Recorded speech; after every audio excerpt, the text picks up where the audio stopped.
Dorjen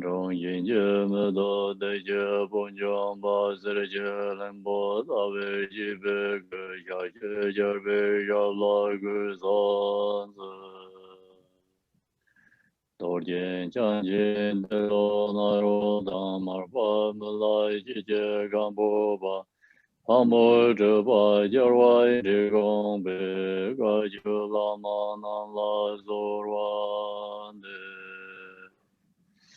ne jen ro zeng jen gang sen jambara doje zen la ye la Jimmy Benzo Yala Zorwande Gonjo Toban Bovar Zinji Loro Men Jije Yenje Bodane Tizon Sanje Genje Ngonye Ransen Jige Ngonzon Donzebe Save Lama Nam La Zorwande.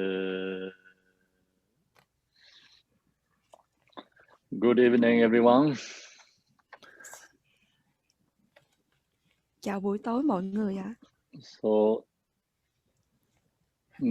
today we're going to finish the teaching completion stage.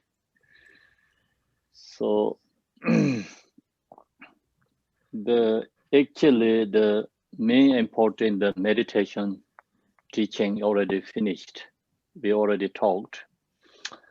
So so far we talked that teaching completion stage, introducing our natural mind, and then how to dealing with the emotions, or the different levels, meditation, different levels that we already shared.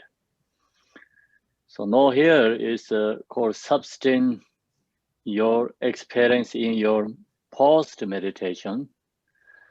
So today I'm going to share with you. So when you meditate, so what is the obstacle? How to remove the obstacle? Which kind of experience you get in the meditation, during the meditation? So that experience, how to, take the path. So that kind of, today information sharing for you. Dạ, thầy nói là hôm nay chúng ta sẽ tiếp tục hoàn thành cái phần giai đoạn hoàn thiện là chúng ta kết thúc, và cái phần chính, cái ý chính là thầy đã chia sẻ những cái buổi trước. Hôm nay ở cái giai đoạn hoàn thiện thì thầy sẽ thường là các giai đoạn hoàn thiện là giới thiệu về bản tính của tâm của ta và những cái mức độ thiền ở những cái mức độ khác nhau. Hôm nay thì thầy sẽ chia sẻ cái phần mà hậu thiền định là sau thiền định để duy trì cái chánh niệm của mình. Và cũng như là cái cách mà trong khi thiền thì có những cái khó khăn trở ngại nào và chúng ta vượt qua những cái trở ngại đó như thế nào. Và thầy cũng chia sẻ là những cái kinh nghiệm hoặc là những cái cách mà để mà chúng ta thực hành trên cái con đường. Yes, KHENPO. So here is this information is post meditation, in the post meditation. So during that time, we have to cultivate the defect of samsara. So that helps your meditation is going right direction and the right path. So without that meditation, is your meditation anyway cannot become successful. The reason is because you're going somewhere. You need two legs. Without the two legs, you cannot go where you wanted to go. So you can be stuck in your bed, right, in the chair. So same like that, without the renunciation to the samsara, your meditation cannot be successful, because even you wanted to meditate, but just always you stuck with the samsara situation. This worldly activities. You don't get time to practice and meditate. So that's the reason. In here, let disillusionment for samsara be the leg of your meditation practice. See, first we have to disillusion samsara. We have to get rid of samsara. So Otherwise, your mind is attached to the samsara, then you cannot be dissolution for the samsara. Then you always be with the samsara activities, you are stuck in that situations. You never ever get meditation time to do that. So that's we understand here whole world situation. You know, this most sentient beings, especially think about in these human beings, they don't have meditation teaching, right? They don't have these introductions, teachings. But then our case, we have this teaching, meditation teachings. We received our gurus, many lamas. So we are actually comparing to these human beings, very lucky because we are connected with the Dharma. But on the other hand, still we have a strong attached to samsara. So that's the reason we don't have time to practice meditation much. Because we don't have enough renunciation to samsara. So we have to think about ourselves situation. One day we have 24 hours, right? Maybe we cultivate, meditate 2 hours or 1 hour, maybe 20 minutes, like that kind of one day.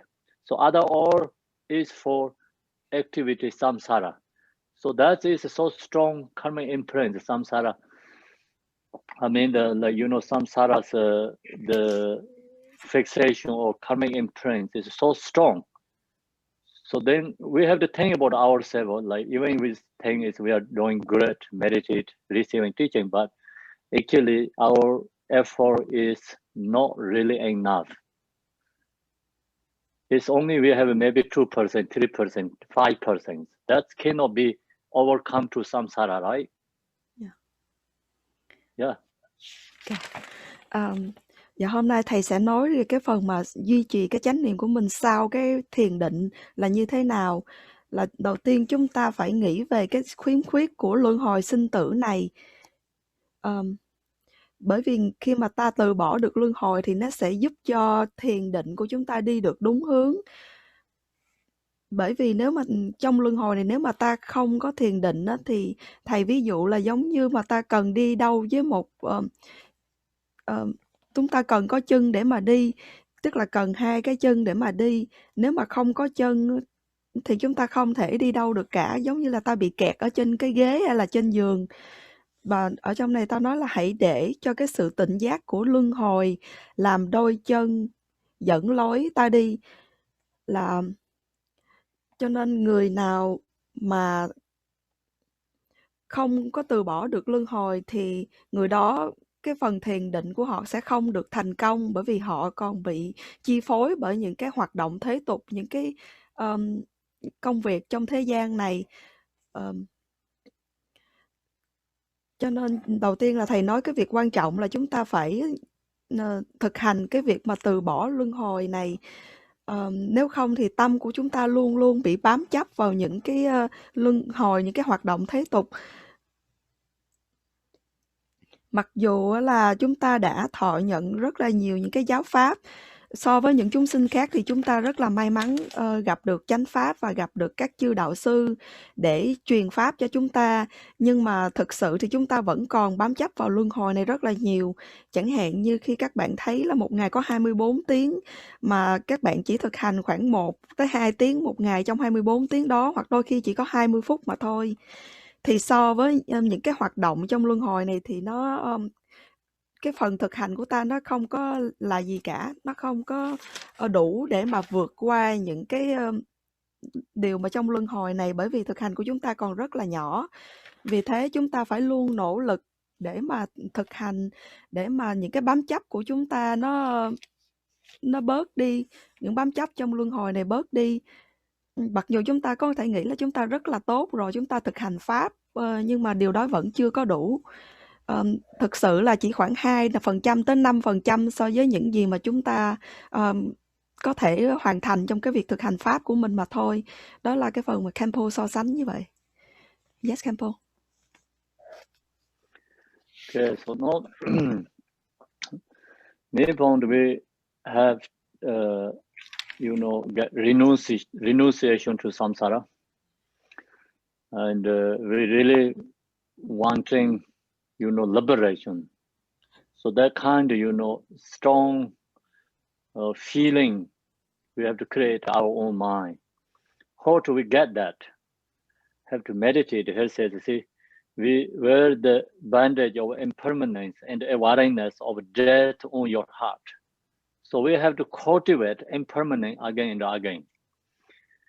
You cultivate impermanence again and again, so that helps your mind is, transformed to the spiritual, taking into the Dharma practice, really wanted to practice Dharma. Is that Dharma also not just only like going to thinking about the benefit in this life, not only just thinking about the benefit in future life only. So practice the Dharma is you really truly wanting to liberation. That kind, we have to create, practice, meditate, impermanent. If you have enough practice, meditate, impermanent, then you can practice, meditate, Mahamudra. So what we talked, completion stage. And you can go right direction because here is like when you meditate, you need a leg. So 2 legs is the, same is the practice defect of samsara and meditate impermanent, 2 things. So we have to cultivate again and again impermanent during the pause meditation, during the pause meditation. So we have to think about it. When we born until now, our life is shorter and shorter every minute, not going to become longer and longer. So when we die, only this Dharma benefit us, and no virtue us did harm for us. So that's why I follow the karma. We then cultivate impermanent again and again. You really truly wanted to practice the Dharma. That kind we have to create our own mind. Strong, comes like strong renunciation to samsara. So practice the Dharma only help us liberate. Example, you have the generation stage teaching and meditations. That practice meditation can help you in the pardo. You can become Sambhogakaya liberation. And completion stage meditation help you in the pardo. You can be liberated in the Dharmakaya. That's the practice power. And usually we talk about the powa. The powa also say Dharmakaya powa, Sambhogakaya powa, Nirmanakaya powa. They have levels, different levels. In this one, we talked completion stage meditation. That is called Dharmakaya powa. So Dharmakaya powa means no subject, no object, no any actions there. It's all become realized, inseparable and emptiness. So that we talked this, completion stage meditation is all a Dharmakaya powa. Long as you have this completion stage practice meditation, then you can liberate yourself. You don't need someone others help you to do powa or doing some spirit, like ritual things, prayers. Someone you don't rely on them. You have 100% independent yourself practice. You can liberate yourself. So that's called Dharmakaya powa. And then we talk about the Sambhogakaya powa. It's like when you practice Yadam Deity in the Pardo, so that Yadam Deity help you to liberate. That's why it's called Sambhogakaya powa. And then Nirmanakaya powa is so our guru, spiritual friends help us doing powa for us. So that is called Nirmanakaya powa. And here we shared the completion stage is highest level powa. So that practice is like you become liberate in the Pardo first state, first level state. So that practice, you know, is in this completion stage, meditation. So we have to this meditate. How do we can meditate that perfectly? So we need cultivate impermanence. Without impermanence, then this meditation cannot be completion, because we always going on samsara. You know, this activities, we are stuck in samsara, this, you know, like worldly activity all the time. We stuck there. So you cultivate impermanence that helps you become, put your more practice for Dharma, and you don't want to do, I mean, you'll become going to less activity, samsara habituate. You're going to practice, you know, Dharma and meditation activities more become than samsara activity, you know. So that's why we have to cultivate impermanence. Dạ. Dạ. Thầy nói là nếu mà chúng ta không có tập cái tính mà từ bỏ luân hồi này thì cái việc mà giải thoát của chúng ta sẽ gặp rất là nhiều khó khăn. Vì thế là chúng ta phải tạo một cái tâm mạnh mẽ là phải từ bỏ luân hồi này. Bỏ như thế nào là chúng ta phải luôn ghi khắc về cái lý vô thường trong tâm và nhớ về cái chết trong tâm của chúng ta. Chúng ta phải luôn luôn ghi nhớ về cái lý vô thường, lặp đi lặp lại như vậy. Điều đó sẽ giúp cho tâm ta sẽ chuyển hướng về Pháp, về thực hành Pháp. Và khi mà ta thực hành Pháp thì không những làm lợi lạc cho đời này và những đời sau, mà nó thực sự là sẽ giải thoát cho chúng ta. Khi mà ta thường về vô thường thì nếu mà ta thiền được vô thường thì đó là cái bước chuẩn bị cho chúng ta rất là tốt để ta thiền và đại thủ ấn, hoặc là cái giai đoạn hoàn thiện mà ta đang nói đến ở đây. Thì thầy nói là nếu thiền về lý vô thường, sau đó ta thiền về đại thủ ấn thì giúp cho chúng ta đi đúng hướng.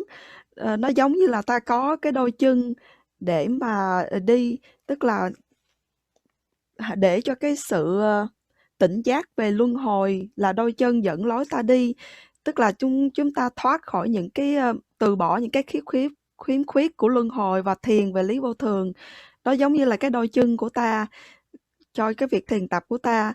Và chúng ta luôn nghĩ về vô thường sau cái phần thiền tập của mình. Ta hãy nghĩ là từ khi mà ta sinh ra cho đến bây giờ thì mỗi một khoảnh khắc là cái đời sống của chúng ta nó ngày càng ngắn lại, cuộc đời của chúng ta ngày càng ngắn lại. Từ khi mà ta sinh ra, khi mà ta mất đi thì chỉ có Pháp làm lợi lạc cho ta mà thôi. Và những cái bất thiện hạnh sẽ là cái nghiệp mà sẽ hãm hại đến ta, sẽ theo chúng ta, mà chỉ có Pháp sẽ có thể làm lợi lạc cho ta. Và vì thế hãy luôn nghĩ về sự vô thường. Và khi mà bạn thực hành Pháp thì nó sẽ, khi nghĩ về vô thường thì sẽ khiến cho bạn có một cái động lực để mà thực hành Pháp. Chẳng hạn khi mà thầy đã chia sẻ về cái phần thực hành bổn tôn, thì thực hành bổn tôn sẽ giúp giải thoát cho các bạn trong cái thân trung ấm ba đô là đạt được báo thân Phật. Và cái phần giai đoạn hoàn thiện này là bạn thiền về đại thủ ấn sẽ giúp cho bạn trong thân trung ấm là đạt được Pháp thân Phật. Thật ra đây là cái giai đoạn đầu tiên bạn đạt được trong khi mà bạn mất đi trong cái thân trung ấm. Và thầy cũng có nói về 3 phần phô qua, là phô qua về hóa thân, báo thân và pháp thân. Thì cái phần giai đoạn hoàn thiện này là ta nói về cái phần phô qua của pháp thân, là cái phô qua mà cao nhất trong 3 cái loại phô qua. Tức là trong cái phô qua pháp thân thì không có chủ thể, cũng không có đối tượng, tất cả đều được giác ngộ như là tánh không. Và đó là cái phần mà giai đoạn hoàn thiện, là giai đoạn mà thiền đại thủ ấn. Và trong cái phần mà giai đoạn hoàn thiện hay là đại thủ ấn thì bạn nhận ra được phô qua của pháp thân. Đây là cái sự mà giải phóng cao cấp nhất. Bạn giải phóng chính bạn 100%, bạn dựa vào bạn, không có cần phải dựa vào người khác hay là dựa vào một đạo sư nào cả. Không có cần phải người khác tụng cho bạn, mà bạn tự giải phóng cho chính bạn 100%, bạn độc lập. Và trong cái phần phô qua của báo thân, ta nói về bổn tôn. Khi mà trong thân chung ấm thì bổn tôn sẽ giúp cho các bạn đạt được báo thân. Và về cái phần phô qua của hóa thân, đó là ta đang nói về các đạo sư hay những người bạn cho chúng ta làm phô qua cho chúng ta, hoặc là cầu nguyện cho chúng ta, thì ta đạt được cái phần phô qua về hóa thân. Nhưng mà và cái phần mà thiền đại thủ ấn và cái thiền mà giai đoạn hoàn thiện mà ta đang nói ở đây là cái phô qua cao nhất trong 3 cái loại phô qua này. Bởi vì bạn có thể sẽ được giải thoát ngay cái giai đoạn đầu tiên bạn mất đi, bạn sẽ được giải thoát trong cái phô qua pháp thân ngay lập tức. Nhưng mà bạn cũng phải thiền một cách hoàn hảo. Hoàn hảo là như thế nào? Thiền hoàn hảo là bạn phải luôn nhớ về cái lý vô thường. Nếu mà không có nghĩ về việc cái lý vô thường thì cái phần thiền của bạn nó sẽ không được hoàn hảo. Bởi vì khi mà thiền, bạn sẽ luôn bị chi phối bởi những cái hoạt động thế tục. Điều đó làm cho thiền của bạn nó bị sao lãng. Yeah. Yes, KHENPO. Oh, That's you. thank you. Okay, so yeah, we meditate impermanent. Is that impermanent meditation really help our life? The meditation impermanent can change the life. So we can see, think about in this world, people have so much difficulty and suffering. Because due to the very strong fixation, attachment, you meditate impermanent, become you are less attachment, less fixation into the world. So that helps you become less suffering. Impermanent meditation we can do every day. You know, just look to this samsara situation all the time changing. You know, think about in the past years, last year example, so many people passed away dead. And the same time, like so many people dying every day. So we are also in the part of that, you know, sooner or later we get the same situation for us too.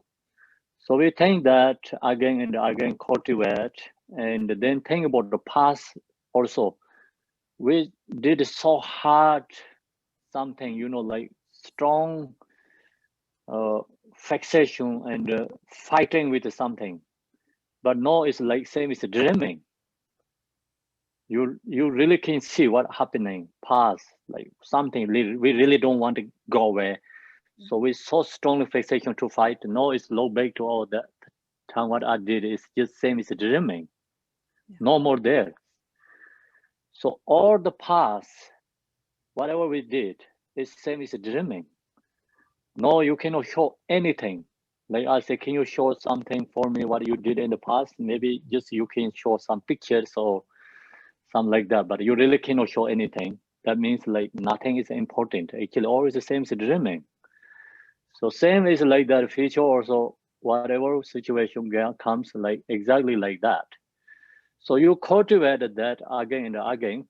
For example, you have to dealing with some very important thing today. If you get done goodly, it's good. You know, you can do that. You are lucky you done that good way. But if you don't get done what you want, then you think about impermanent meditation. You're not going to get upset and suffering. You know, so it is impermanent. So you really cultivate impermanent. You can let go of that situation. You know, you don't stuck with the suffering. The main point, like you can try, you know, whatever you needed to do something, but if you don't done correctly and you didn't get successful, you're doing like whatever you have some important in your mind, but you cultivate impermanent, then sometimes that helps you. That job is also not that important. You recognize when you meditate impermanent. Sometimes you cannot let go, so strong fixation. You know, when you have that, your mind is attached, so strong fixation, you get suffering. So you don't have any wisdom. Then you meditate impermanent. That job is maybe nothing important actually. You really recognize. If you have very strong fixation, you don't know how to dealing with that situation too. You know, if you meditate impermanent, you know how to dealing with that situation. So you get wisdom and understanding what you have to do correctly, you know, done, no harming for others, no harming yourself. So that's why meditate impermanent really helps change our life. And so in Western country, people struggling, so many difficulties, suffering. So the problem is there's so strong fixation they don't know impermanent. That's why. If they know impermanent, they don't need it like that kind of get suffering stuck there, you know. But they don't thinking about impermanent. Then they think only I, my. So they're so strong I and my selfish and fixation. So and that don't let go anything. So that's hold in the mind. Then actually you are get suffering, right? You are always stuck in the suffering. You never free from suffering. So that's why it's like you meditate impermanent helps in this life. Of course, then the spiritual. If you wanted to go to follow the spiritual path, the impermanent meditation recognize the defect of samsara is the leg. You know, 2 legs. You can go right direction. Ok. Dạ, thầy nói là thầy nhấn mạnh về cái việc mà ta thiền về lý vô thường thì rất là quan trọng, thực sự sẽ chuyển hóa cuộc sống của bạn tốt hơn. Nếu mà bạn thiền về lý vô thường, nghĩ về vô thường mỗi ngày, bởi vì chúng ta luôn có cái sự bám chấp thật là mạnh mẽ vào cái cõi luân hồi này. Khi mà thiền về vô thường thì ta bớt cái sự khổ đau hơn. Vì thế nên nghĩ về vô thường mỗi ngày, hãy nhìn vào mọi điều xung quanh bạn trên thế giới này, nó thay đổi từng giây từng khắc mọi thứ. Ví dụ như năm trước hay năm nay thì đã nhiều thứ rất là khác, mọi người cũng rất là nhiều người đã chết đi. Nhìn vào cái thế giới bây giờ có rất là nhiều người đã chết đi, thì sớm muộn ta cũng phải trải qua điều như vậy, chúng ta cũng sẽ mất đi. Và ví dụ như là khi bạn nhìn về những cái việc làm mà bạn đã làm trong quá khứ, ở thời điểm đó bạn vô cùng bám chấp vào cái công việc đó, giống như là bạn vô cùng bám chấp vào cái việc đó mà nếu mà bạn không có hoàn thiện nó tốt đó, thì bạn trở nên rất là tức giận. Nhưng mà hãy nghĩ cái việc đó nó giống như là một giấc mơ vậy. Nhưng mà đến cái thời điểm này thì bạn sẽ nghĩ về những gì mà xảy ra trong quá khứ thì nó không còn nữa. Nó chỉ giống như là giấc mơ mà thôi. Bạn không thể nào chỉ cho ai được. Bạn không có một cái dấu vết gì của nó cả mà có thể chỉ được nữa. Tức là thầy nói là mọi thứ nó đều tan biến như là giấc mơ vậy. Thì mọi việc cũng giống như vậy, tương lai cũng giống như vậy, tương lai sẽ trở thành quá khứ, hiện tại cũng trở thành quá khứ và nó cũng sẽ trôi vào giống như là giấc mơ. Vì thế hãy nghĩ về cái lý vô thường lặp đi lặp lại như vậy. Chẳng hạn như hôm nay bạn có một cái công việc mà bạn phải muốn làm rất là tốt, thì nếu mà bạn làm tốt thì điều đó là bạn may mắn là tốt, nhưng mà nếu bạn không có làm được tốt cái việc đó thì hãy nghĩ về lý vô thường. Hãy nghĩ là cái công việc này thực sự thì nó cũng không có quan trọng. Một vài ngày tới hay vài giây khắc tới thì nó cũng là không là gì cả, nó là như là một giấc mơ vậy. Vì thế mà bạn sẽ không có giận dữ nếu mà bạn không hoàn thành tốt việc đó, bạn có thể dễ dàng buông bỏ hơn, hoặc là bạn sẽ không có cái sự giận dữ đối với bạn hay là đối với người khác. Và bạn cũng có thể phát triển cái trí tuệ của mình khi mà bạn nghĩ về cái sự vô thường của mọi thứ. Và khi bạn nghĩ về vô thường sẽ giúp cho cái thực hành thiền của bạn sẽ đi đúng hướng. Hãy nghĩ về những cái nước phương Tây, thì những cái người phương Tây họ có cái sự bám chấp vô cùng mạnh mẽ, họ không có biết về vô thường, họ luôn chỉ nghĩ về cái tôi, cái ta, cái ích kỷ của mình. Tôi ta là quan trọng nhất, cho nên mọi thứ mà thay đổi thì họ lại rất là đau khổ. Họ không có thể dễ dàng buông bỏ được mọi thứ, vì thế là họ luôn trải qua những cái đau khổ rất là nhiều. Nhưng mà khi nghĩ về vô thường thì bạn sẽ đi được đúng hướng, hoặc là cái sự từ bỏ về luân hồi này thầy ví giống như là cái đôi chân để dẫn lối ta đi. Dạ, yes, KHENPO. Okay, so that's the. I think we don't have much time, so that's enough about this impermanent meditation. And then, so let devotion be at the forefront of your meditation practice. And this one is when you meditate, completion stage. So we need to cultivate or the visualize our root guru first, supplication to root guru. So some reason is the Tibetan is a mistake. That's why I see the English translator also didn't get the correct words here. So here it says, like, devotion is the same as your head. See, the impermanent meditation is the same as your leg. And the devotion is the same as your head. So that means like when you're going to meditate, in the beginning first, also you have to cultivate or, supplication to root guru. So that's why here is let devotion be at the forefront of your meditation practice. Give rise to devotion to your Lama. Seeing him or her as an actual Buddha in person, pray to your Lama with longing. So we have to pray to our Lama longing and strong, wishing, aspiration, blessing. That's why we have many different, short prayers and supplication to Guru. So that kind of prayer, if you have memorized, is great. So you chant that prayer. If you don't have it memorized anyway, it's okay. So when you're going to meditate, just sit down, like, cultivate mind generation, impermanent. So then going into meditate, think about the Guru. So visualize the Guru in front of you and supplicate, ask like the blessing.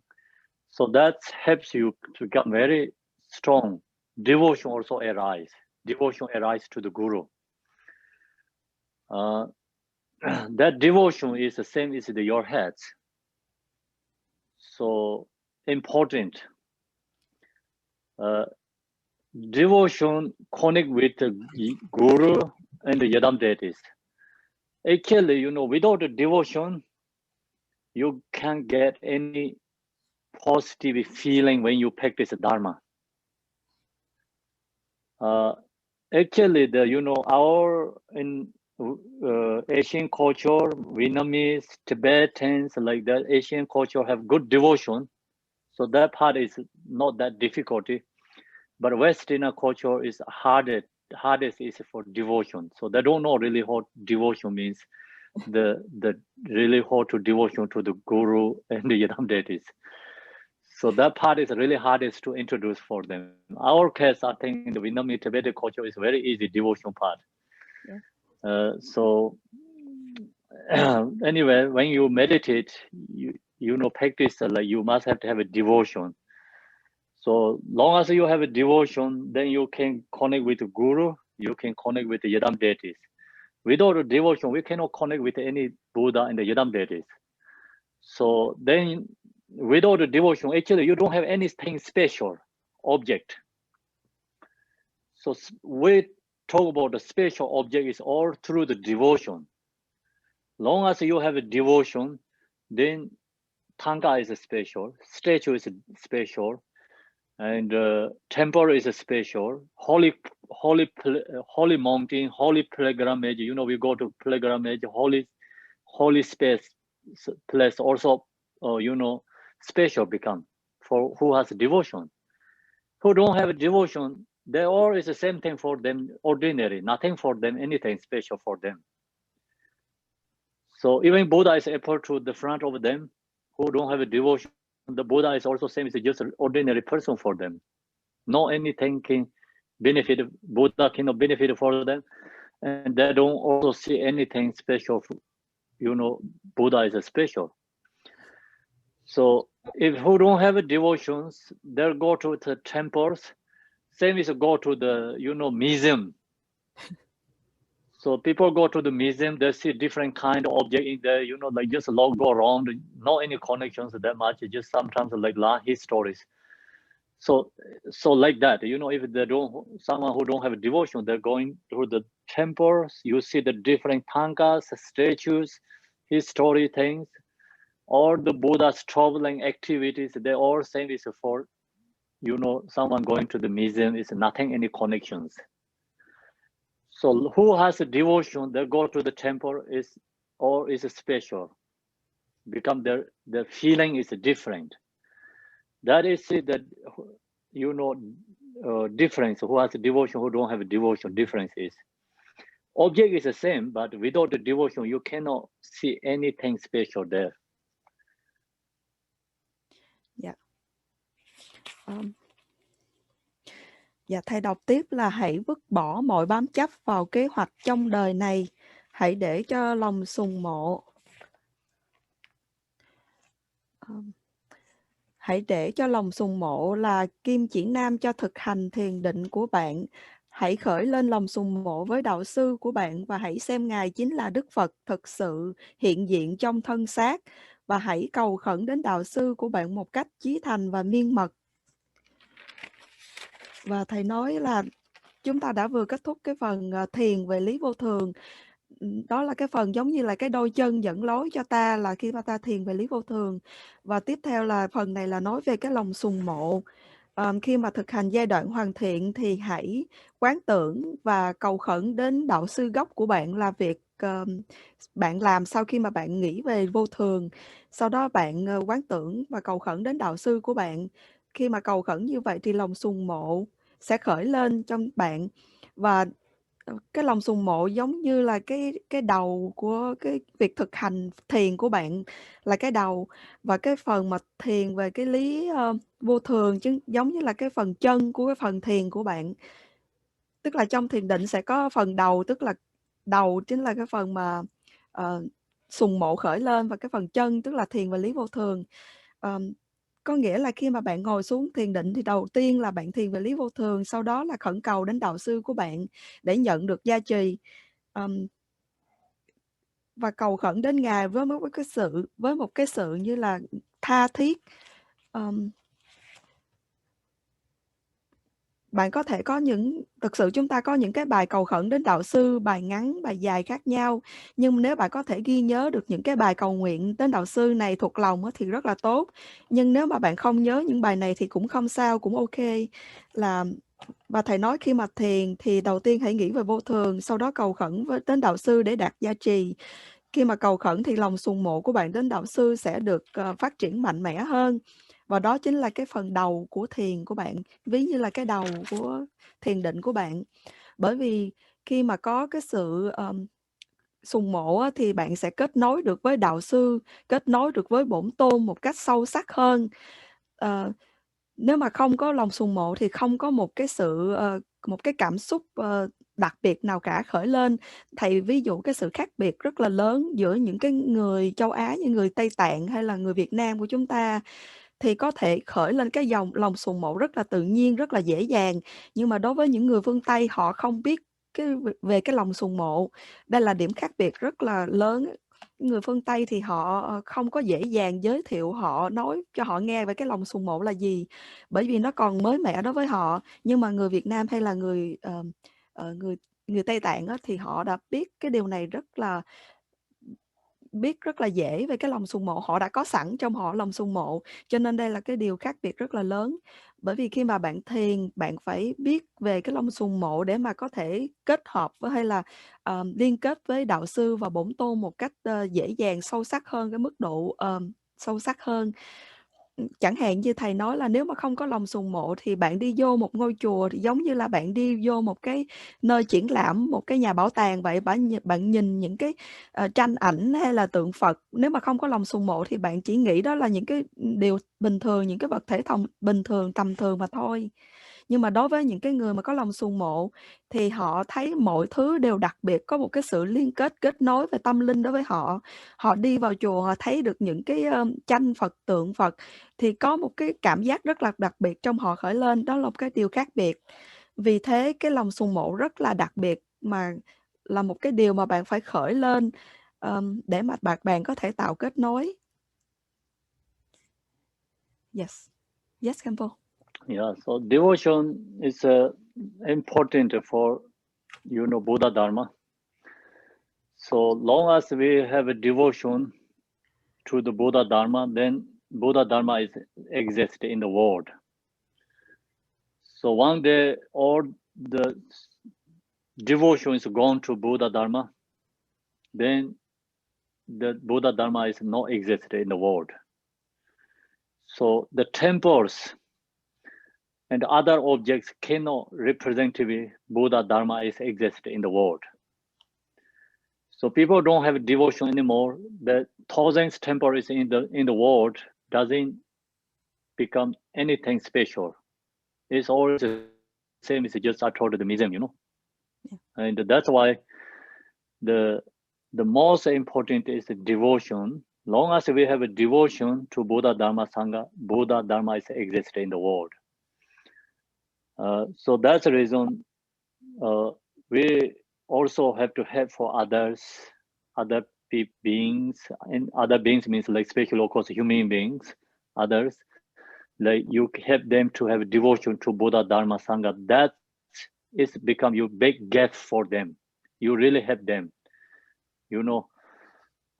So you're planting temper in the mind, individual's mind, if you help them to have devotion for Buddha Dharma Sangha.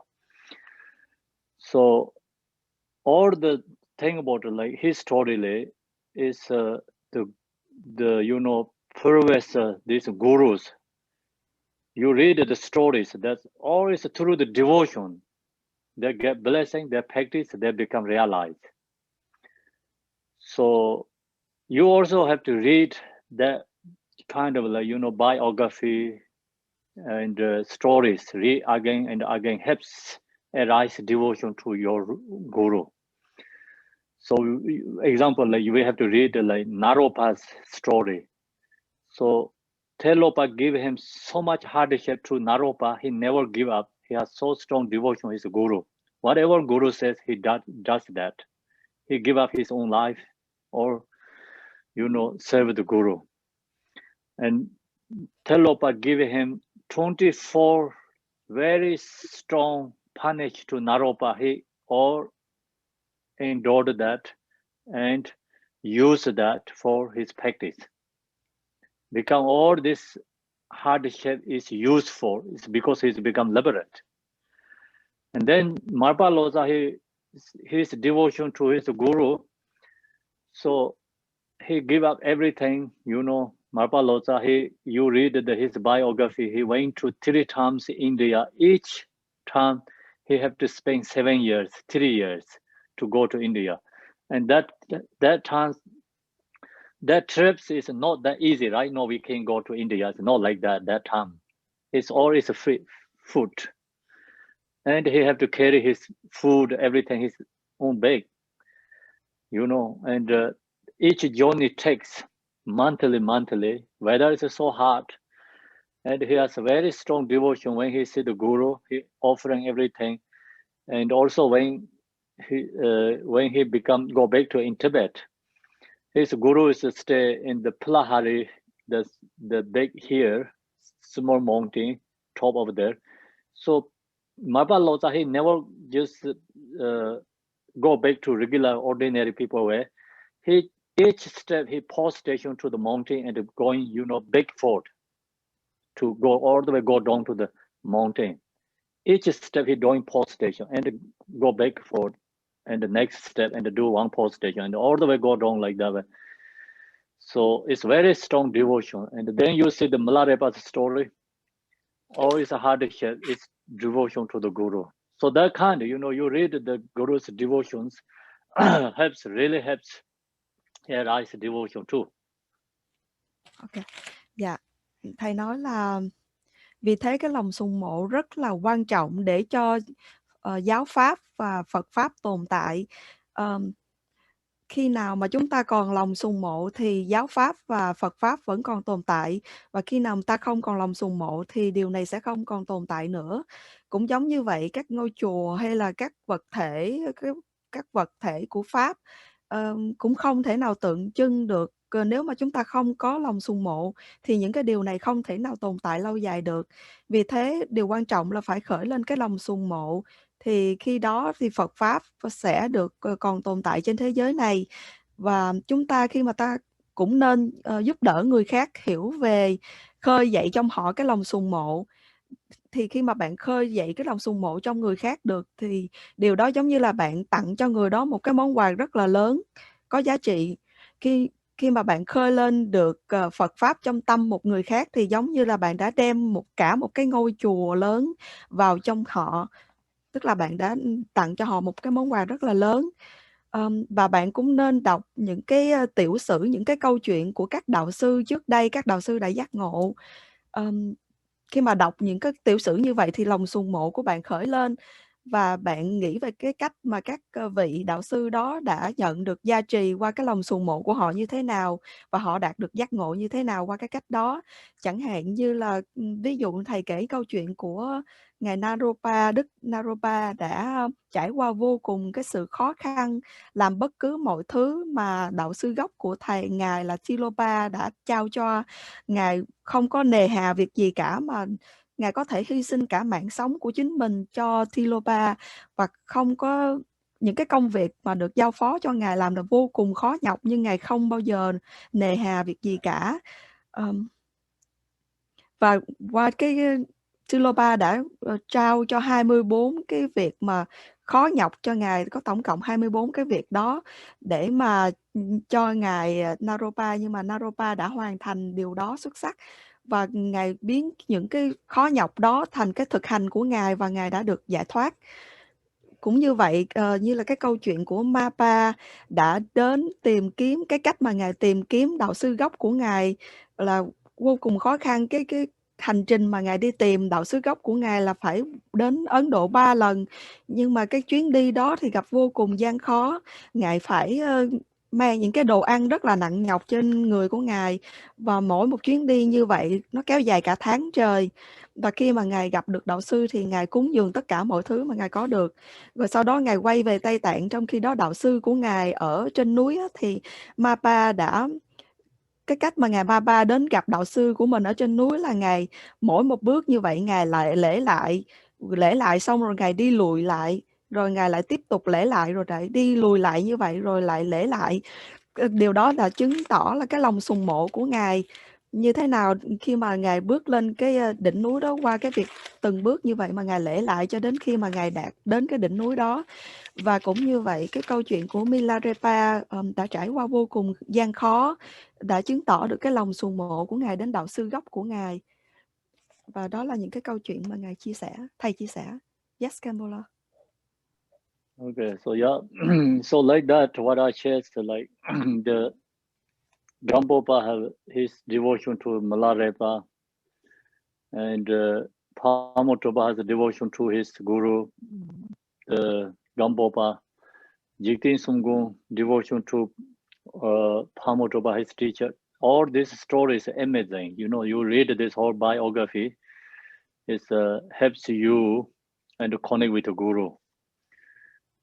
So then also 1991, I was with Garchen Rinpoche, went to see his guru, KHENPO SAMDUP.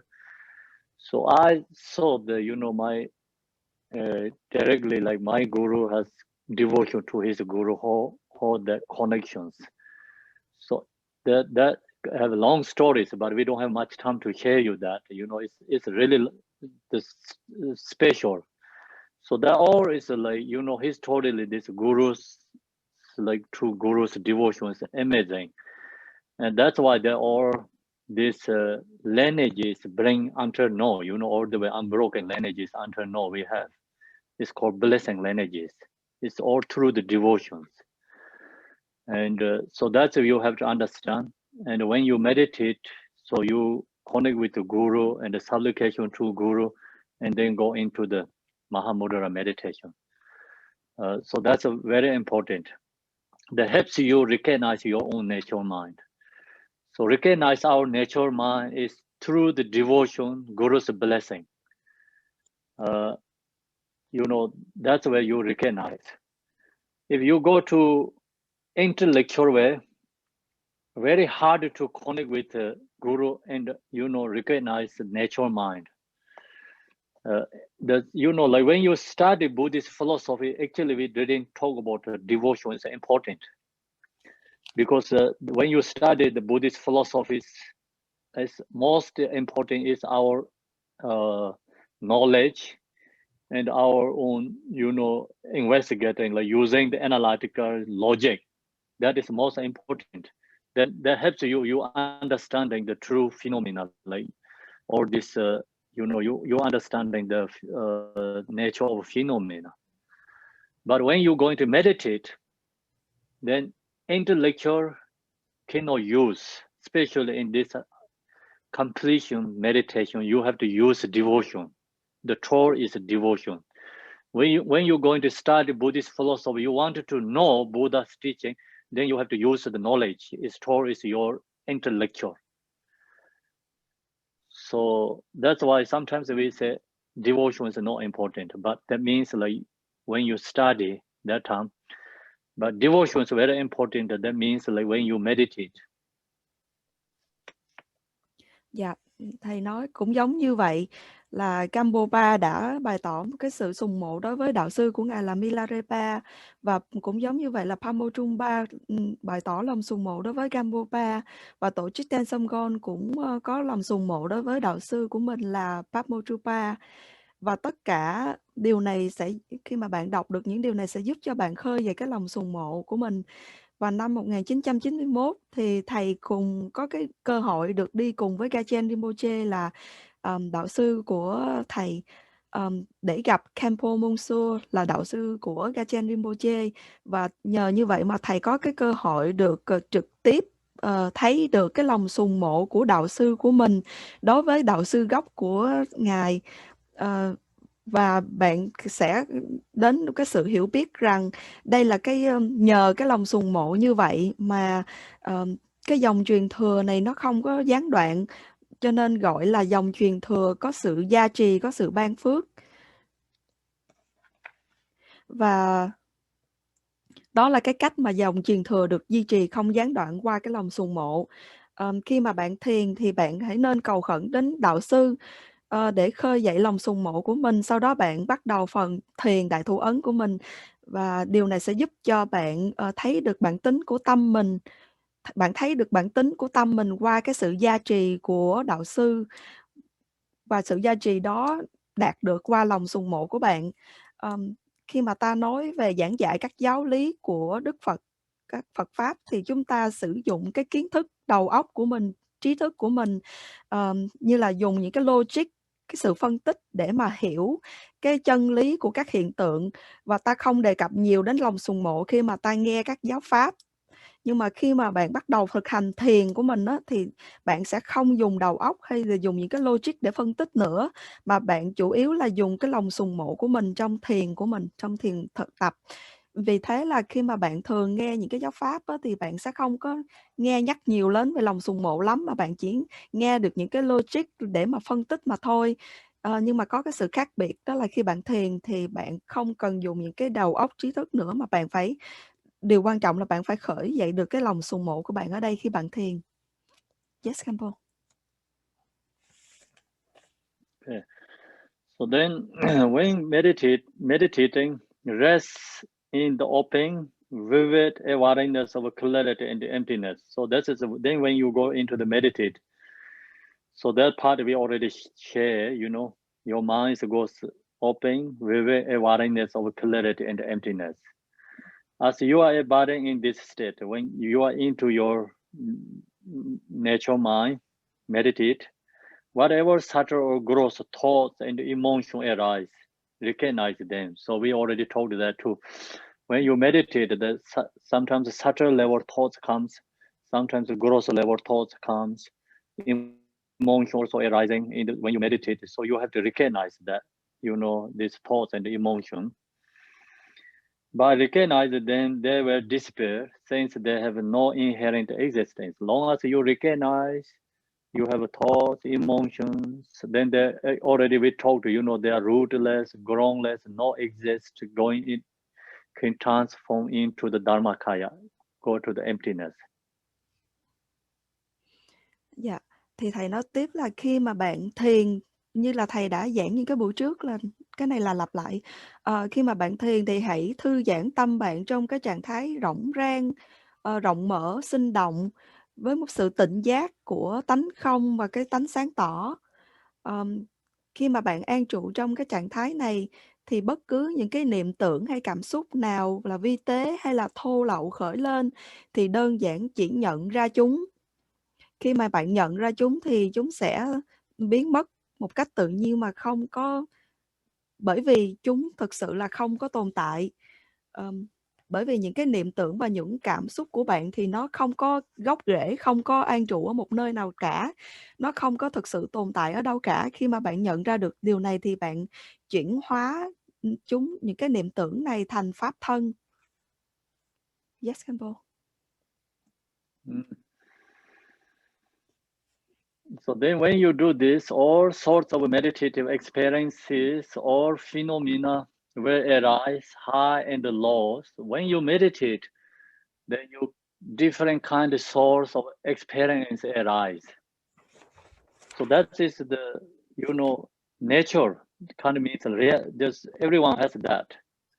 If you going to drive on the road, then you can see houses, you can see parks, you can see trees, you can see the mountains and the rocks, the beach, right? Everything.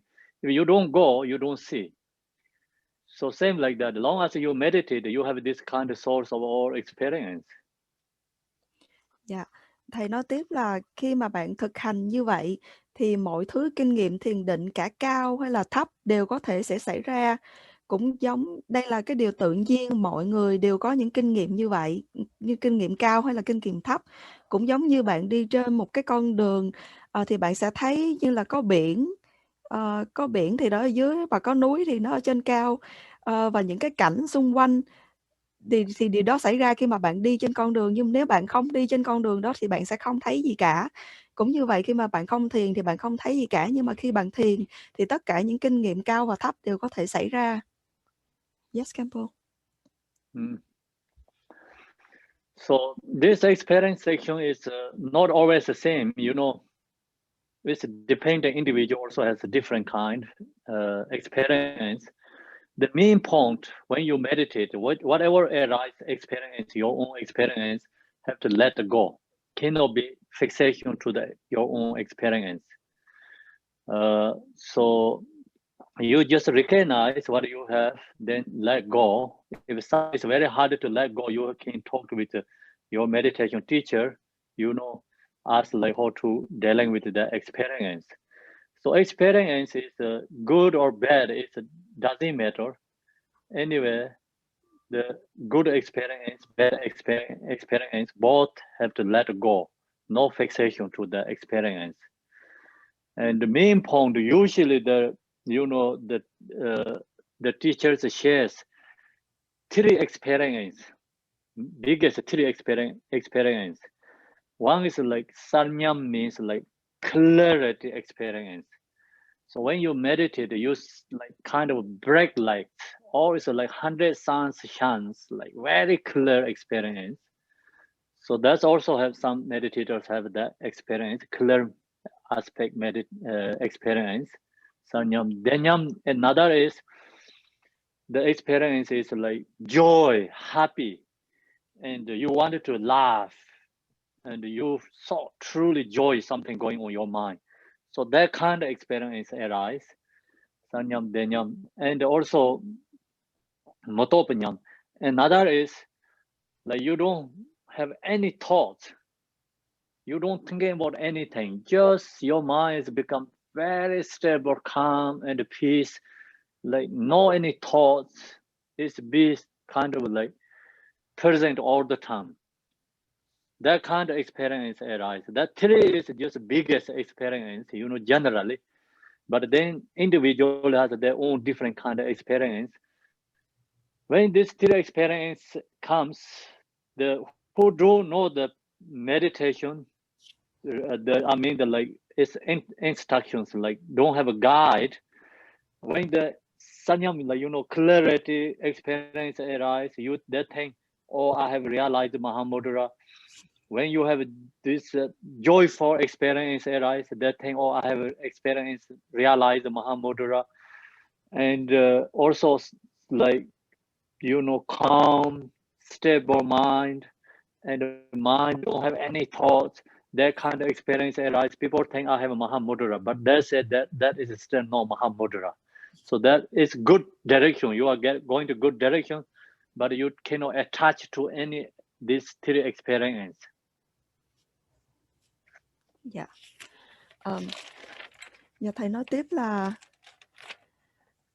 thì trong phần thiền của bạn, các kinh nghiệm thì mỗi người khác nhau sẽ trải qua những cái kinh nghiệm khác nhau trong thiền, không nhất thiết là phải lúc nào cũng giống nhau. Nhưng mà cái điều quan trọng nhất là khi các kinh nghiệm khởi lên thì điều quan trọng là các bạn hãy để cho chúng đi mà không có bám chấp vào những cái kinh nghiệm này. Bà chỉ nhận ra chúng mà thôi, rồi sau đó là để cho chúng đi. Hoặc là bạn có thể chia sẻ những cái kinh nghiệm trong thiền của bạn với cái vị đạo sư của bạn, người có thể đưa cho bạn, chỉ dẫn cho bạn cái phương hướng thiền đúng đắn. Vì thế là cái kinh nghiệm mà tốt hay là xấu thì không quan trọng trong cái thiền tập của bạn. Cái điều quan trọng là hãy để cho chúng đi, đừng có bám chấp vào chúng. Và cái điểm chính là các chư đạo sư thường chia sẻ 3 cái điểm chính trong cái kinh nghiệm thiền. 3 cái điểm chính, thứ nhất là gọi là sâm nhâm, có nghĩa là cái tánh sáng tỏ. Bạn sẽ trải qua cái kinh nghiệm là vô cùng sáng tỏ, giống như là cả trăm bầu trời chiếu những tia sáng cùng một lúc, nó vô cùng rực rỡ, là cái khía cạnh sáng tỏ. Và cái kinh nghiệm thứ hai là tham nhâm, là cái kinh nghiệm hỷ lạc vô cùng hạnh phúc, là bạn chỉ muốn phá cười lên.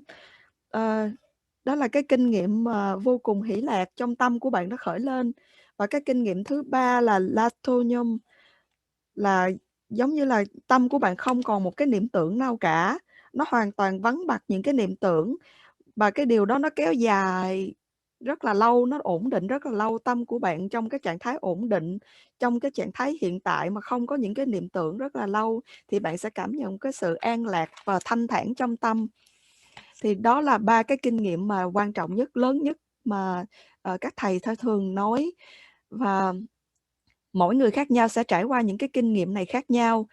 Và đối với những cái người mà thiền mà không có nghe giảng á, hoặc là không có sự chỉ dẫn của đạo sư, thì khi mà họ trải qua những cái kinh nghiệm này trong lúc thiền, kinh nghiệm như là sáng tỏ, thì họ sẽ nghĩ là họ sẽ nhận ra đạt được đại thủ ấn rồi. Hoặc là khi họ trải nghiệm cái kinh nghiệm hỷ lạc thì họ cũng nghĩ là họ sẽ giác ngộ đại thủ ấn rồi. Hoặc là họ trải qua cái kinh nghiệm của cái sự an bình, cái sự ổn định, không có ý niệm nữa, thì họ cũng nghĩ là họ đạt được đại thủ ấn.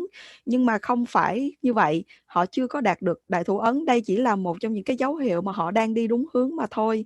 Vì thế là quan trọng là không có bám chấp vào những cái kinh nghiệm khi mà thiền của bạn, đó là điều quan trọng. Yes, KHENPO. So then, sometimes you will experience this clear emptiness, sense of vivid, clear, and total conviction. That kind of, you know, your experience arise. Other times you will experience the draw, space out, dream, feeling, and you will wonder what went wrong with your meditation. So, see, that kind of also like no any clarity, so draw, foggy, sleepy, you know, that kind of experience you get. Sometimes all sorts of emotion and the thoughts will burns forth. Sometimes you have so much emotion coming. Anger is arising, attachment, desire, source of thought, all the emotions arise. So burns forth, and you will feel like you have this rage boiling inside you. So also you think, you know, something going wrong. You recognize yourself, oh, I'm going wrong something. I don't want to meditate, you know, like that is incorrect. Negative kind of feeling also arising. So then that time, these are all, you know, these are all just the phenomena of meditative experience. So that is the meditation's experience. You don't have to attach to good experience. You cannot hit to, you know, like negative experience. Yep. So long as you meditate, you must have to have this experience. Otherwise, you're not doing correctly meditate. Your practice is just not really into, you know, meditation. Then what do you have to do? Do not get caught up in them. Means not attached to them, no hatred to them. Just recognize what is going on. You know, do not try to either engage in them or push them away. Just try to, oh, you lay attached to into that, also incorrect. You try to push away. You know, when I shared it last week, so when thought, emotion comes, we cannot reject, right? So you cannot accepting, and no rejecting, no accepting this kind of experience, feeling comes. Just recognize, let be, and recognize. Dạ, thầy đọc tiếp ở trong giấy là đôi lúc là bạn sẽ chứng nghiệm được không tánh quang minh, một cảm giác rõ ràng, sinh động, hoàn toàn xác quyết. Bạn cũng có thể rơi vào cái trạng thái chán nản, thất thần hay là cảm xúc ám muội, và thậm chí là bạn có thể tự hỏi là có chuyện gì xảy ra đối với việc thiền của mình. Và đôi lúc bạn cũng sẽ cảm thấy muôn vàn cảm xúc và niệm tưởng bùng nổ hay là sôi sục dữ dội trong bạn. Nhưng mà bạn phải biết rằng tất cả những điều này chỉ là những hiện tượng, những kinh nghiệm trong thiền định, và đừng quá chú tâm đến chúng, và cũng đừng tận hưởng hay là trốn thoát chúng, mà chỉ cần duy trì trong chánh niệm tỉnh giác. Tức là khi mà bạn thiền thì bạn sẽ trải qua những cái kinh nghiệm, những cái cảm xúc khác nhau. Đôi khi là bạn sẽ cảm thấy chán nản, thất thần, mê mờ, hoặc có những cái cảm xúc như là sân hận hay là bám chấp, ganh tị khởi lên. Khi mà những cái điều tiêu cực này khởi lên, bạn có thể nghĩ là ồ, tôi không muốn thiền nữa, có điều gì sai đối với thiền của mình, thì điều này không có đúng. Thầy nói như vậy là không có đúng. Mà khi đó thì bạn làm gì? Thì khi đó là bạn nhận ra là một khi mà bạn thiền thì những cái kinh nghiệm này chắc chắn sẽ đến. Đó là một cái điều tự nhiên, và cái điều quan trọng đó là đừng có bám chấp vào chúng, và cũng đừng có đối đãi đối với chúng, những cái kinh nghiệm này, mà cái điều quan trọng là hãy nhận ra điều gì đang xảy ra, nhận ra như vậy rồi. Như là thầy đã nói tuần trước, đó là khi mà những cái niệm tưởng hay là những cái cảm xúc khởi lên, mà đừng có chấp nhận cũng đừng chối bỏ chúng, mà chỉ đơn giản là nhận ra chúng và để cho chúng tự tan biến vào chính chúng, bằng cách là ta nhận qua nó qua chánh niệm của ta. Yes, KHENPO. You mute, KHENPO. Okay, so this section is a very important part. You have to really, you know, understand, and you have to read this. You have translator. You have to read, and when you meditate, you have to think about it again. See, and then just sustain your awareness and let whatever arise, just rise as it were spontaneously, without trying to edit it. So whatever arise, let arise. You know, we already talked that. If mind is stir, let it be stir. Like your mind is calm, peace, like be in the stir, no any thoughts, let be that way. You do not need to apply any effort to rouse your mind into another state. You don't have to try to, you know, like looking other some solution and antidote something. You don't have to do anything like that. So same is like we talked already, like when thought, emotion comes, recognize, no reject, no accepting, no investigate, just let it be. If there is a stirring of thoughts, let them stir. See, thought, emotion comes, let them arise. Don't try to stop. And simply recognize whatever arises. The main important, you just recognize what's going on in your mind. You do not need to apply any effort to try and stir your mind. You don't have to put effort, stop the thoughts, emotions, and to try to, like stop this. When you have a different kind of experience, you don't want that, and you wanted to stop that. That also incorrect. Let be arise. Just no attach, recognize. Then that is the method, or is taking into the path. If you try to apply something antidote, then you already, using your negative again. Become your mind is distracting yourself, distract yourself. So this experience can be your enemy, can be your support your meditation. That is depending us. If you try to stop this, our experience, then it is an enemy. For our meditation's enemy. Okay. If you use this right direction, you just recognize, and then this is a support for your meditation. That helps become your meditation strong and more power. And your meditation practice is growing. It's the kind of more free from samsara's habituate. Dạ. Và thầy đọc tiếp đó là bạn chỉ cần duy trì chánh niệm và tỉnh giác, và hãy để bất cứ thứ gì muốn khởi lên thì khởi lên mà không cần cố gắng thay đổi chúng. Nếu mà tâm bạn đang an định thì hãy để nó an định, cũng đừng dụng công động tâm nhằm đưa nó vào trạng thái khác. Và nếu các niệm tưởng khuấy động bạn thì hãy cứ để chúng khuấy động. Bạn chỉ cần đơn giản là nhận biết điều gì đang xảy ra, đừng dụng công cố gắng an định lại tâm của mình.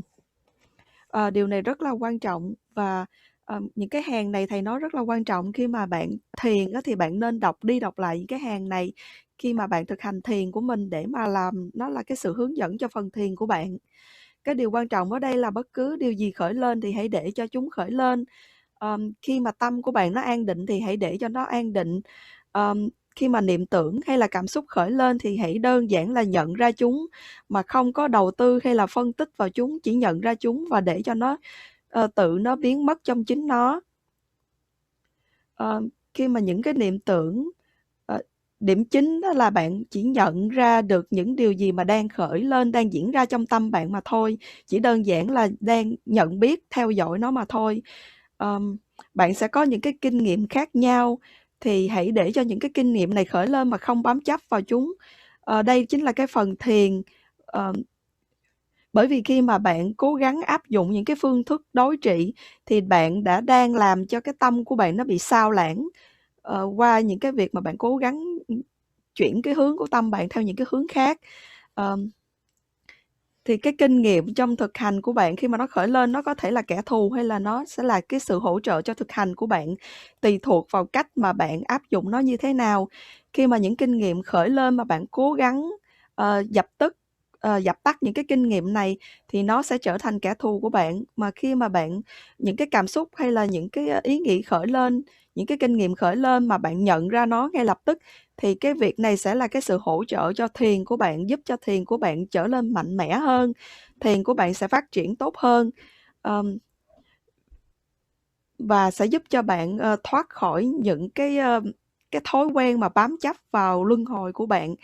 Khi mà bạn nhận ra được những cái cảm xúc này và để cho chúng đi mà không bám chấp vào nó. Yes, KHENPO. If you find yourself sinking into dryness or lethargy, rouse your awareness and focus while supplicating the Lama and continue meditating. Then when you having this problem, then you don't go in that way. You have to apply more effort. So see, when you meditate, sometimes you have a strong lethargy. You know, mind is really dull, no any awareness. That is not great. So then that time you try to stay like more tight up again. You know, stay like use the 7-point posture correctly when you meditate, and then you supplication to Guru, Lama, and continue then go back to meditate again. So your lethargy then will naturally be released. So you can release your lethargy. The lethargy is due to the ignorance. And so that is arise in your mind, then you don't have any awareness. You don't recognize anything. So you don't go that direction. When you recognize that, supplication to Guru. And also you can practice Yedam Deity too. Dạ. Tiếp theo là thầy đọc là nếu bạn rơi vào cái trạng thái chán nản hay hôn trầm thì hãy đánh thức tâm của bạn dậy và tập trung trở lại và khẩn cầu tha thiết đến đạo sư của bạn, sau đó tiếp tục thiền định. Thì khi đó thì trạng thái hôn trầm sẽ tự nhiên biến mất. Khi mà bạn bị cái trạng thái hôn trầm là tâm của bạn nó mù mờ thì bạn hãy áp dụng nhiều nỗ lực hơn nữa. Nỗ lực đó là bạn cố gắng ngồi thẳng lưng lên và ngồi theo cái 7 điểm tư thế của 7 điểm đúng đắn, và sau đó bạn cầu khẩn đến đạo sư của bạn một cách thành khẩn. Sau đó thì bạn thiền lại, tiếp tục cái phần thiền lại của mình.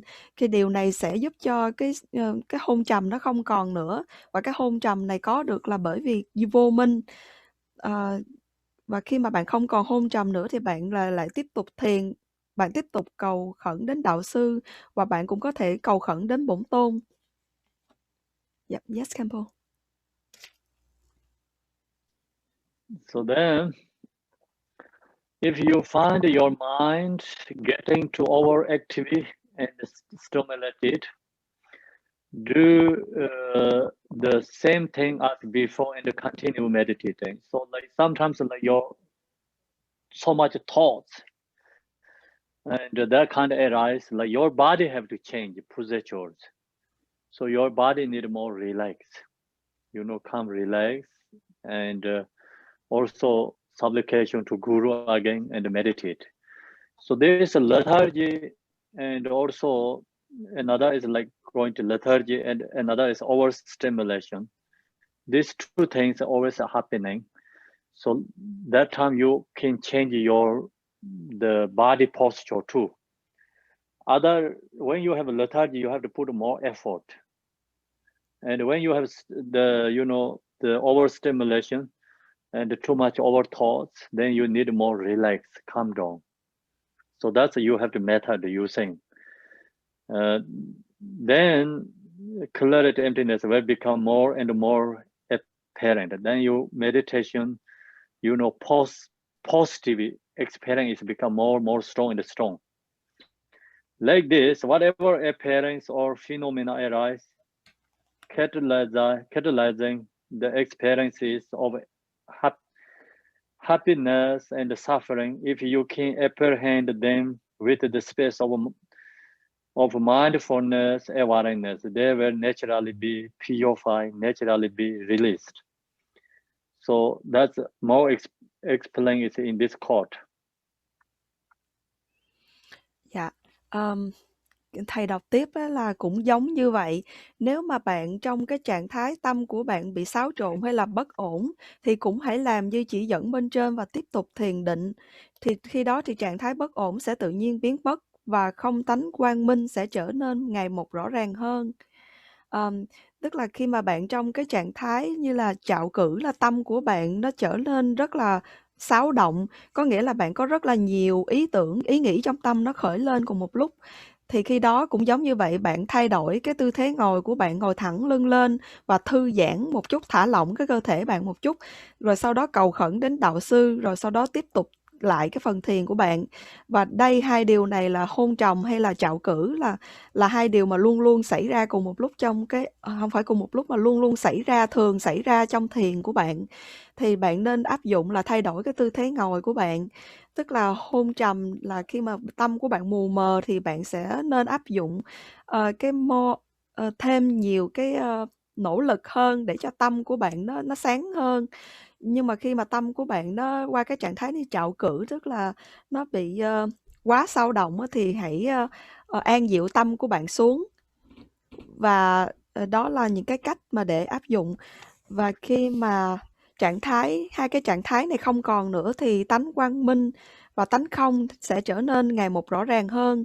Và cũng như vậy, bất cứ các hình tướng hay là hiện tướng nào khởi lên, dù là trải nghiệm hạnh phúc hay là đau khổ, chỉ cần bạn nhận biết chúng trong cái chánh niệm tỉnh giác thì chúng sẽ được tịnh hóa một cách tự nhiên và hoàn toàn được giải phóng. Yes, KHENPO. Yeah, so then this quote is just explain what we talked. Main important is we need mindful awareness during the meditation. So long as you have mindful awareness, then whatever phenomena arise to the six senses doors, see the object is arising, self-arising, they subside naturally, so leave them be. So just don't use any antidote, leave like that, use only mindful awareness, then they are naturally become subsumed in the emptiness. When apprehend within the space of suchness itself, the 3 or 5 poisons cannot harm you. See, you use suchness nature. No rejecting, no accepting, like we talked already, when you meditate, whatever comes, just recognize, or it's no exist, it's emptiness. You use that method, then 3 poisons, 5 emotion, or is become taken into the path, they're not going to harm you. If they are not apprehended within the space of suchness, even if you engage in all aspect of the path, so if you don't know how to do that, method, the meditation, if you don't know that, then whatever you apply antidote is incorrect. It doesn't help much. Even if you engage in all aspect of the path, you will achieve temporary state of higher rebirth. So only you, like example, when you have anger, you apply love and kindness meditation, or you doing something like that, is using the suchness nature, and then not going to take you to the liberation and free from samsara. So that other practice helps you get higher realms, but cannot be free from samsara. So the main point is, without in this completion meditation, we cannot become one lifetime Buddha. We cannot liberate in the Pardo to Dharmakaya, first state. Even if you engage in all aspect of the path, you will achieve a temporary state of high rebirth. But how will you ever attain the sublime state? Emotions are liberated by knowing this. We have to liberate our thoughts and emotions. So how to liberate the thoughts and emotions, that's already we talked last week. Just recognize, right? And the thoughts, emotions, no rejecting, no accepting, and be there. Your mindful awareness, recognize what you have arising. Look to that emotion and the thoughts also not exist. So you recognize not exist, then they are naturally released. So that is called liberate. Thoughts, emotions, liberate. We have to use that. Such in this nature is this Mahamudra meditation. Then all emotion, thought is liberate to Dharmakaya. If you do that, where practice meditate, one lifetime we can become Buddhahood. Dạ. Tiếp theo là thầy đọc cái câu thơ là vì thế là bạn luôn luôn cần cái chánh niệm và tỉnh giác khi mà bạn thiền những cái điều này. Khi mà bạn có được chánh niệm và tỉnh giác thì bất cứ điều gì mà các hiện tượng khởi lên qua 6 giác quan của bạn thì hãy để cho chúng tự nhiên hóa hiện và tự diệt vào cái không gian như nhiên của pháp giới. Khi mà bạn để cho chúng tự hóa hiện và tự diệt vào không gian như nhiên của pháp giới thì các tam độc hay ngũ độc sẽ chẳng thể hại bạn được. Khi mà bạn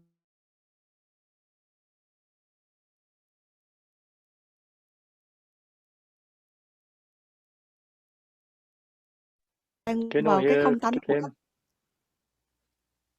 you We can. lost your connection, I think. Okay.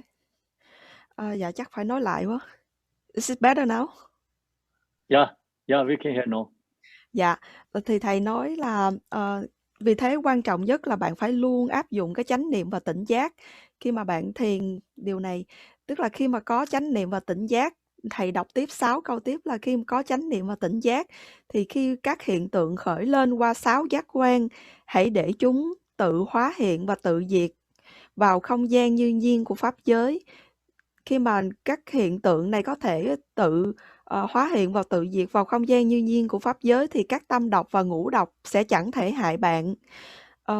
Có nghĩa là khi mà bạn để cho chúng tự hóa hiện và tự diệt vào không gian như nhiên của pháp giới, có nghĩa là bạn dùng cái pháp giới như nhiên là bạn không có từ bỏ và cũng không bám chấp vào chúng. Bởi vì bạn hiểu rằng nó không tồn tại một cách thực sự, nó chỉ là tánh không. Khi mà bạn hiểu được điều này là mọi thứ đều không tồn tại thực sự thì 3 độc hay là 5 độc sẽ không thể nào hãm hại bạn được. Khi đó là bạn biết cái cách đã thiền. Cũng giống như vậy, là khi mà bạn thực hành cũng giống như vậy. Tiếp theo là nếu mà 5 độc này không được giải phóng vào pháp giới như nhiên thì thậm chí bạn thực hành tất cả pháp, bạn vẫn sẽ tái sinh vào các cõi cao một cách tạm thời, bạn sẽ được sinh vào các cõi cao. Nhưng mà để mà đạt được quả vị tối thượng thì hãy hành trì cái cách mà giải phóng những cảm xúc như là đã truyền dạy. Có nghĩa là nếu mà bạn không thiền cái giai đoạn hoàn thiện thì bạn sẽ không thể nào đạt được giác ngộ trong một đời. Và bạn phải giải thoát được những cái cảm xúc và phiền não của mình. Cảm xúc và phiền não được giải thoát như thế nào là qua cái cách mà thầy đã nói trong những cái bài giảng trước. Có nghĩa là khi mà cảm xúc hay là những ý niệm khởi lên thì bạn không có từ bỏ chúng mà cũng không bám chấp vào chúng, mà hãy dùng chánh niệm của bạn nhận ra chúng mà thôi, nhận ra chúng. Dựa vào cái chánh niệm và trí tuệ của bạn thì bạn phân tích vào các ý niệm và các cảm xúc này thực sự chúng không thực sự tồn tại, mà chúng chỉ là không tánh, chúng khởi lên rồi chúng sẽ biến mất một khi mà bạn nhận ra được chúng. Khi mà chúng biến mất thì chúng sẽ chuyển hóa vào pháp thân và chúng sẽ được giải thoát trong chính chúng. Đó chính là ta dùng cái trạng thái mà như nhiên để trong đại thụ ấn để nhận ra được cái ý niệm và cảm xúc của mình. Đó là ta giải thoát được những cái cảm xúc ý niệm của mình vào pháp thân. Khi đó thì bạn có thể đạt được giác ngộ trong một đời bằng cách là nhận ra được những cái cảm xúc và phiền não của mình qua cái sự chánh niệm của mình, bằng cái việc mà không bám chấp hay là cũng không có từ bỏ chúng, mà chỉ đơn giản là nhận ra chúng và thấy chúng rằng tất cả chúng chỉ là cái không thực sự tồn tại, mà chỉ là tánh không, mọi thứ đều là không. Yes, KHENPO. Yeah. So in this quote is the summary or this completion stage meditation. So let's give you all whole just idea everything in there. So then, as expressed above, once certainty has drawn from within and you have brought your meditation practice to its consummation, you will actualize realization and awakening to Buddhahood. So use this method and meditate, is maintaining your practice. then you really, you will actualize the realization and comes to your mind and awaken to Buddhahood. So you can become Buddhahood one lifetime. So that's why, see, illusory Milarepa said, because the two obscurations and the two aspects of self-grasping are clear away, Sang. Usually the Buddha's name is Sang Je, so Tibetan called Sang and Je. So that's why Milarepa said these two obscurations is clearly away is called Sang, purified. Yeah. Because the self-knowing, self-eliminating wisdom, awareness, and force, Je. So all these Buddha's, qualities arising is called Je. That's why it's all the negative emotions purified. And Je means all the qualities ripened, fruited. So that is called Je. When people ask, this is how I define Sanje Buddha. So then Milarepa say, I say Buddha means purify all this my two obscurations, and Je means like all the quality, self-knowing, eliminating wisdom awareness. So that is called Je. So Milarepa said that is Buddha. Dạ. Tiếp theo là như vậy là một khi mà bạn đạt được xác quyết đã nảy nở trong tâm bạn và bạn thực hành viên mãn thiền định thì bạn sẽ chắc chắn đạt được giai đoạn hoàn thiện và đắc quả vị Phật chỉ trong một đời. Và những cái câu thơ trên là tóm tắt lại mọi thứ trong cái phần mà thiền của thầy đã dạy. Khi mà bạn dùng cái phương pháp này để dùng cái phương pháp như đã nói để duy trì cái phần thực hành của bạn thì bạn sẽ nhận ra bản tính tâm của bạn. Và cũng như là Đức Milarepa trứ danh cũng đã từng nói là cái cách mà Sanje trong tiếng Tạng có nghĩa là Phật tánh đó, thì hai cái từ này ghép lại là Sanje, và Đức Milarepa nói từng cái từ là Sang có nghĩa là bởi vì hai chướng ngại và hai khía cạnh của sự tự bám chấp đã được loại trừ, thì Sang cũng có nghĩa là tịnh hóa những cái mê mờ, những cái bám chấp của mình. Và ngày tiếp theo là Ngài định nghĩa cái từ chê là bởi vì tuệ giác, tự nhận biết và sự sáng tỏ được khởi sinh. Chê tức là những cái Phật tánh của mình được khởi sinh và nó đã được chín mùi. Thì hai từ này ghép lại là định nghĩa về Phật là Sang chê. Khi mà có ai hỏi thì đó là chê cũng có nghĩa là cái trí tuệ, tánh giác khởi sinh của cái tánh tự biết của mình. Và đó là cái cách mà Milarepa đã định nghĩa cái từ Sanche là tịnh hóa những chướng ngại và nhận ra được Phật tánh của mình. Yes, KHENPO. Then conclusion is this concludes the completion of systematic instructions on meditation practice consisting of the four thoughts that turn the mind, cultivation of loving kindness, compassion, and the bodhicitta, bodhisattva conduct of the four immeasurables, shamatha and vipassana development and the completion stage practice, and the view of interdependent origination are gathered teachings from the fivefold path words of Dharmakirta, the middle instructions on meditation stages, and the notes on the development stage, Chiram Singdi, the innate arising Mahamudra, Gonchin, Lenchik, Chijor, and another text. So that is the conclusion means what I have in this text, in the book, we have all these four thoughts meditations and love, compassion, bodhicitta, shamatha, vipassana, generation stage, completion stage. We have 8 chapters. So this 8 chapter composed this 8 chapter is followed by this all the Pita instructions, especially really, you know, like essence of the Buddha's teaching. And from these books, I mentioned about in here books, I created this, like use these teachings and created this book. So when I wrote this book, is I think 2000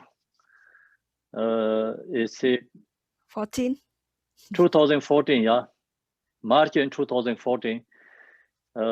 So when I wrote this book, reason is what happened is in that time in the US, many Dharma centers, you know, this directors, Rikos Garchen Rinpoche, asked him to curriculum, you know, like just some guide to practicing curriculum, used like for guide teaching for the Western people. And then Garchen Rinpoche asked me write something curriculum for them, like means like use for the Dharma centers. And then I talked with some, you know, in the US, this Buddhists like become long-term professors. And I talked with them what kind of, you know, means curriculum. I really don't know what means curriculum. So I have to talk with them. Then, you know, many times I meet with them, talk with them. And then I get this idea. So also, I've been US already many years, like kind of 5 years before this, you know, I get US like 2010, 2014, it's 4 years already. So I have a little bit experience what in the Western people need. They like more meditation, but they really need some special, you know, kind of more essence. And the talking about directly what they have to use. So then that kind of I have experience. So that's why I created this stage of meditation or this book, and we use this curriculum and set up in the you know, in the website, so people can go into the website and they can take all these classes. Then we have a curriculum. So that is the, you know, the reason I composed this book.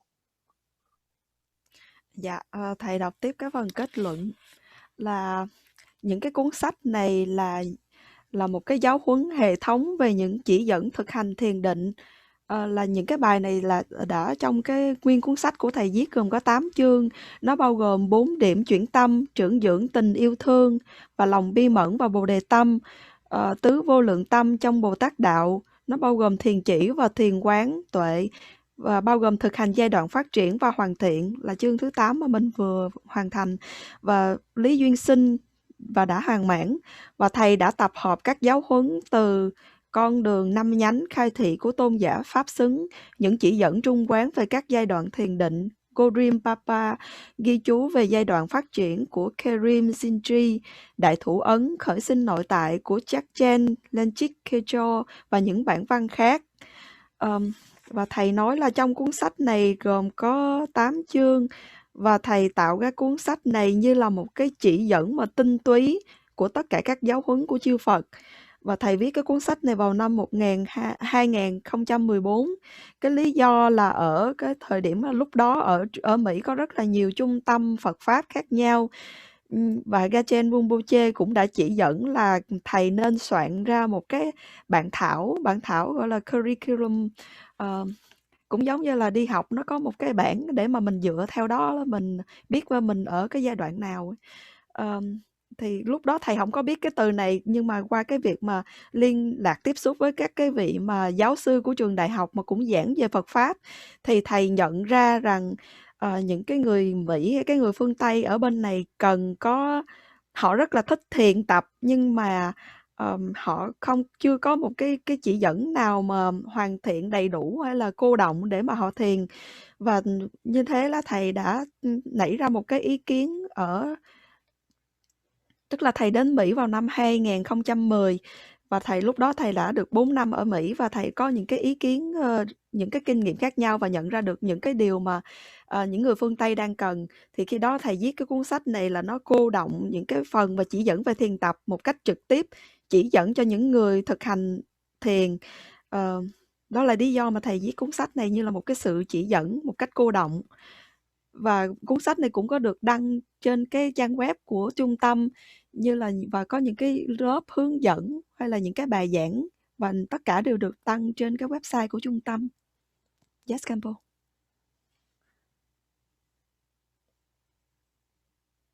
I can't hear you, KHENPO. You mute. Oh, Yeah. sorry, I'm not. This next is like going to do the like dedication for commentary or this when I create this teaching. So it's for dedication. I pray that by the merit of this composition, the true obscurations and the habitual patterns be purified in all sentient beings. May the eliminating wisdom of the true kinds of omniscience be brought to full bloom. That is the dedication. Dạ, tới cuối cuốn sách là phần hồi hướng của thầy là thầy nguyện hồi hướng công đức này cho tất cả chúng sinh, nguyện cho mọi chúng sinh được tịnh hóa hai chướng ngại và những thói quen thường nhật, nguyện cho tệ giác, quang minh, chánh biến, chi thấu hiểu mọi vật và bản chất của chúng được viên mãn tròn đầy. Yes, sir. Okay, so this you know, like you use this example stage of meditation. Meditation, the followed teaching is not exactly, you know, like Tibetan tradition, like 3 years retreat guiding, you know. So that some 3-year retreat guiding is like we have to chant lots of mantras, and they have a do followed by the tradition. They also different monasteries have different kind of more, you know, like tradition or like, you know, they have already their own way to do. So then take longer time. So that is like followed by Tibetan more monastery tradition. And this book is what I created. This one is like generally Buddhist, you know, whole Buddhist teaching and guiding, not followed by the lineages and not followed by the monastery, you know, lineage tradition. And this is like just generally like who wanted to become liberation, who wanted to become Buddha. So this is like for just generally Buddhist view to guide, you know, through the realization. Yeah. So then another this idea, when I was in KHENPO Minster's place with Garchen Rinpoche, so when KHENPO Minster he shared the teachings, he's followed the guide, you know, teaching is not tradition, Tibetan monastery tradition. So I thought like that's a really great way because all these world people wanted to practice the Dharma. We don't need to guide like monastery tradition, you know. And we have to guide them like Dharma education to liberating, or to like Buddha's teaching, giving to essence teaching to them to guide. So KHENPO Minster, the main point, he have telling everyone had to meditate, 4 thoughts meditation. Without the 4 thoughts meditation, he don't give any teaching. So that's why 4 thoughts meditation is in there, and he shared that first. It's called, that is like basic, generally Buddhist preliminary practice. So without that, you cannot really do any other practice. If you do other practice, but cannot be successful, you know. So that's why this is like 4 thoughts meditation is generally Buddhist preliminary practice. Then specifically, each tradition have different levels of preliminary practice. So we follow by this generally Buddhist view. So 4 thoughts meditation is important. I didn't use the Tibetan tradition, you know, preliminary practice in there. So this is generally Buddhist. During the Buddha time, he shared 4 thoughts meditation. That is preliminary practice. And the views like become more bigger. Okay, so then go to like love, compassion, meditation. This bodhicitta is like when Buddha shared the teaching, or is a method part. And the vipassana, shamatha is like when he shared the teaching is view, you know, view, and more with a wisdom part. And then the Vajrayana teaching all is a special method. So use this method and wisdom together. Is like they have something called special method. Is Vajrayana teaching. So that is the generation stage. And then with instruction, it's like oral instruction, special teaching from guru to student is realization. So that is the completion stage meditation. So that's why it's all essences in there. And when KHENPO means he guide, he teach forethought meditation, preliminary practice, and then he guide like this law of compassion meditation, and then he giving more this introduce natural mind and have to meditate all the time, meditate practice. No need to go lots chanting, like create accumulation. I mean he don't talk about chant the more mantras, so he just more put people in the meditation. So that's the kind of way it's in this follow the book is also the idea. And they are also good for the lay practitioner. If you follow the tradition guide, and that is good, we monastery have to follow that, because you have to hold the tradition, and you need that way guide. But generally people need to focus for more liberation. So use this way, it's more fast liberation, I think. Okay, it's called more emergency door to like get through. Yeah, emergency. Get Buddhahood fast. That's why this stage of meditation book. Dạ. Dạ, thầy nói thêm về cái cuốn sách này á, thì cuốn sách này nó không giống như những cái cuốn mà để dành cho những người thực hành nhập thất 3 năm. Bởi vì trong nhập thất 3 năm thì có rất là nhiều cái câu chú phải tụng, hay là những cái tu viện khác nhau thì có những cái truyền thống khác nhau trong cái cách nhập thất 3 năm của họ. Nhưng mà có cuốn sách này là cuốn sách chung nhất, nói về các giáo huấn của chư Phật một cách tinh túy nhất, mà nó không có theo những cái truyền thừa nào, cũng không có theo cái tu viện nào cả. Và cái cuốn sách này là dành cho những ai mà muốn đạt được Phật quả. Nó như là một cái kim chỉ nam chung chung, cái sự chỉ dẫn chung chung của các tri kiến để mà đạt giác ngộ. Và khi mà thầy gặp KHENPO Mungsu là khi mà KHENPO Mungsu đang chia sẻ những cái giảng dạy những cái giáo huấn của thầy, của ngài khi đó, thì ngài nói là cái tinh túy, tức là KHENPO Mungsu sẽ bắt đầu bằng cái 4 pháp chuyển hóa tâm, tức là người nào mà chưa có hoàn thành cái 4 pháp chuyển hóa tâm này thì sẽ không nhận được những cái pháp tu sơ khởi. Tức là cái bắt buộc của KHENPO Mungsu là dành cho các sinh viên đầu tiên là phải thiền về cái 4 pháp chuyển hóa tâm, sau đó thì sẽ được giảng đến cái pháp tu sơ khởi. Bởi vì nếu mà không có cái 4 pháp chuyển tâm hay là không có pháp tu sơ khởi thì cái phần thực hành pháp sau đó sẽ không có hoàn hảo, sẽ không có hoàn thiện. Và những cái truyền thống khác nhau thì có những cái mức độ, những cái pháp tu sơ khởi khác nhau. Nhưng mà cái cuốn sách này là chỉ nói về cái cách chung nhất. Sau đó là sau cái pháp tu sơ khởi đó là đến cái phần mà thực hành khơi dậy tình yêu thương và lòng bi mẫn. Và sau cái tình yêu thương và lòng bi mẫn là cuốn sách này nói về thiền, về thiền định và thiền quán, thiền chỉ và thiền quán là Samatha và Vipassana, là nói về chi kiến. Thì cái cuốn sách này viết cũng giống như là KHENPO Mungsu, là chỉ theo từng bước như vậy. Tức là đầu tiên là về 4 pháp chuyển hóa tâm, sau đó là đến cái pháp tu sơ khởi, sau đó là phát khởi tình yêu thương và lòng bi mẫn, sau đó là đến thiền chỉ, và sau đó là giới thiệu về bản tính tâm của bạn thực sự, giới thiệu về bản tính tâm.